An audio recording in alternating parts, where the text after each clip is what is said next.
Shalom. Kita melanjutkan suratan Efesus pasal 5 ayat 1 sampai 12, ayat 1 sampai 21 terkena misbah dupa, kehidupan terhadap sesama sebagai anak-anak terang. Rinciannya ayat 1 dan 2, kasih sebagai dasar kehidupan.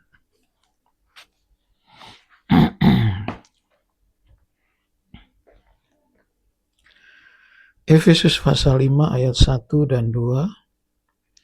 Sebab itu jadilah penurut-penurut Allah seperti anak-anak yang kekasih, dan hiduplah di dalam kasih sebagaimana Kristus Yesus juga telah mengasihi kamu dan telah menyerahkan dirinya untuk kita sebagai persembahan dan korban yang harum bagi Allah.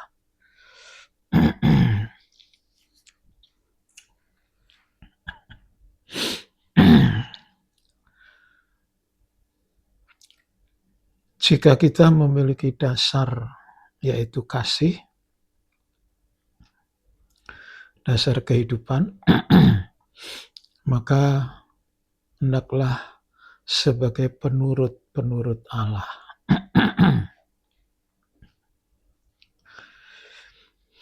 Sebab kasih itu dasarnya adalah hukum kasih. Di dalam Injil Matius pasal 22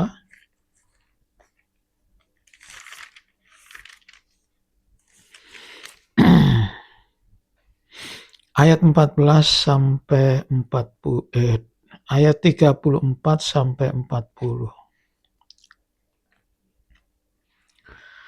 Ketika orang-orang Farisi mendengar bahwa Yesus telah membuat orang-orang Saduki itu bungkem, berkumpullah mereka, dan seorang dari mereka, seorang ahli Taurat, bertanya untuk mencobai dia. Guru, hukum manakah yang terutama dalam hukum Taurat?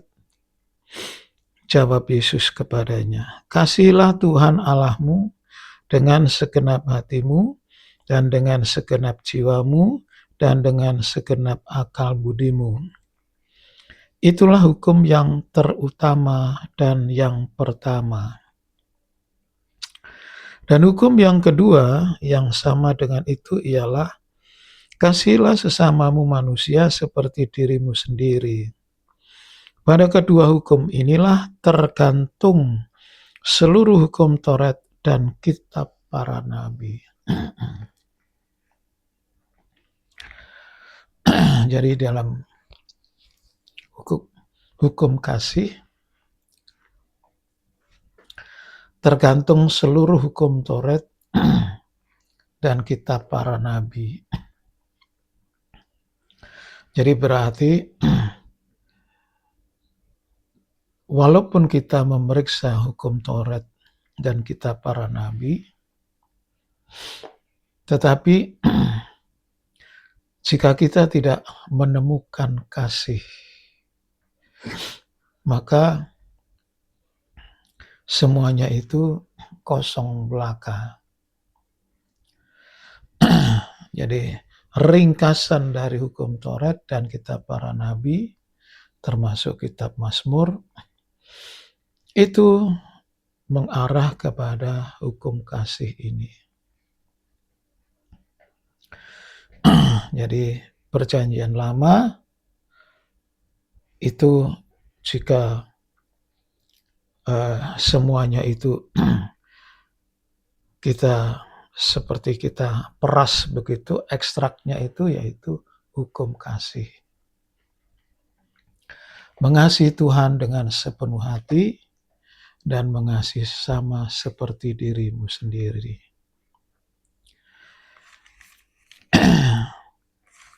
Lalu penurut Allah. Injil Yohanes pasal 14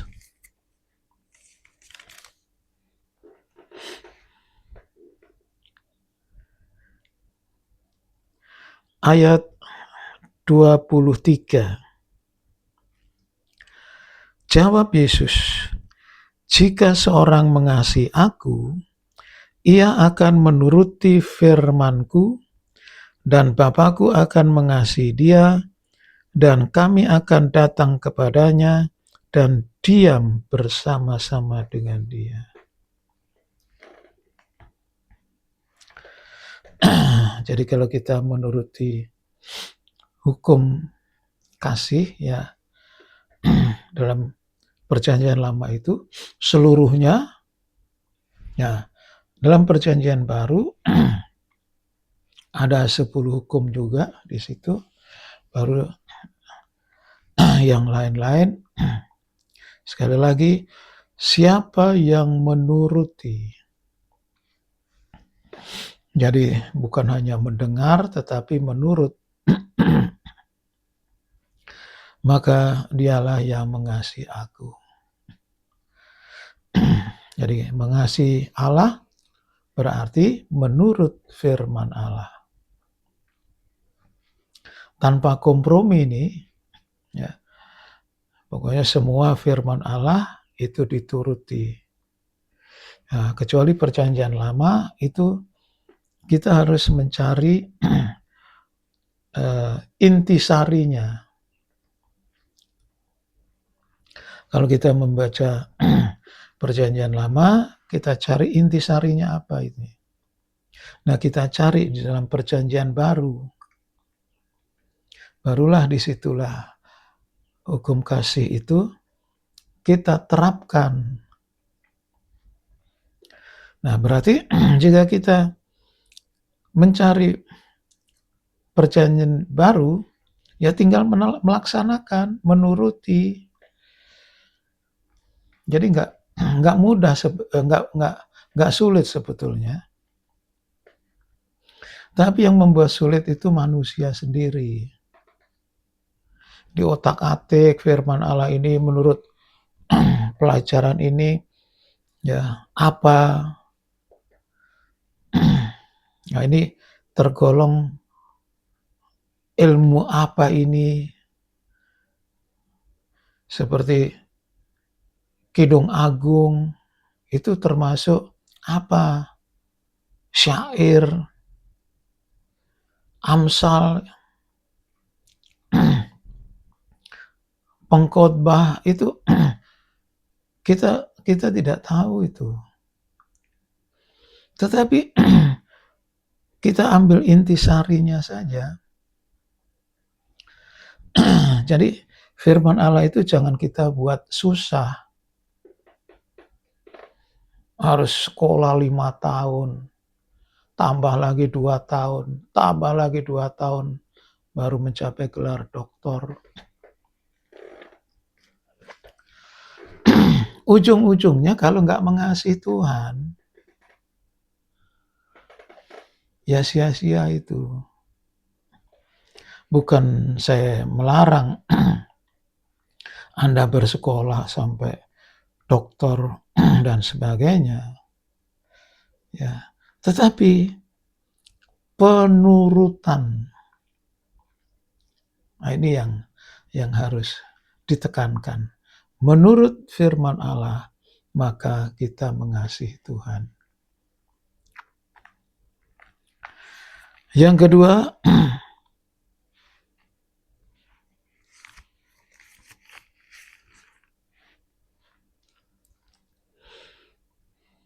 hiduplah di dalam kasih sebagaimana Kristus Yesus telah mengasihi kamu dan telah menyerahkan dirinya. Sekarang kita diberi contoh oleh Tuhan. Tuhan Yesus mengasihi kita dengan pengorbanan nyawa.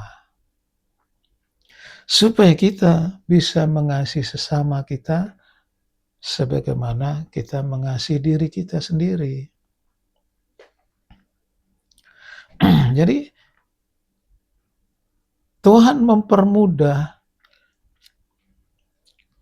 kasih perintah, dikasih contoh lagi. Nah, lantas kita masuk di dalam 1 Yohanes pasal 2 ayat 11, ayat 10 dan 11. Barang siapa mengasihi saudaranya, ia tetap berada di dalam terang, dan di dalam dia tidak ada penyesatan. Nah ini. Sekarang mengasihi saudaranya, mengasihi sesama, ya, maka kita hidup dalam terang. Jadi nggak sulit hidup dalam terang itu bagaimana sih? Nah, ya mengasihi sesama saja. Dan di dalam terang itu tidak ada penyesatan. Kita tidak akan keliru, tidak akan tersesat nanti. Tetapi barang siapa membenci saudaranya, ia berada dalam kegelapan dan hidup dalam kegelapan. Ia tidak tahu kemana ia pergi, karena kegelapan itu telah membutakan matanya. Jadi kalau kita benci kepada sesama, sudah sama dengan hidup dalam gelap. Kemana arah kita nggak tahu itu. Tahu-tahu ujungnya ya, maut. Ya, jadi kasih sebagai dasar. Nah ini supaya kita mendasarkan hidup kita ini di dalam kasih. Mengasihi Tuhan dengan menurut firman Allah, mengasihi sesama. Ya, mengasihi sesama itu ya apa saja. Yang penting tidak benci. Sudah, gitu aja. Mau kita wujudkan dalam bentuk pemberian, perhatian, dan sebagainya, itu relatif begitu. Jadi sudah hidup dalam terang. Tidak ada penyesatan. Tidak ada orang yang akan bisa menyesatkan kita. Sekian firman Tuhan. Amin.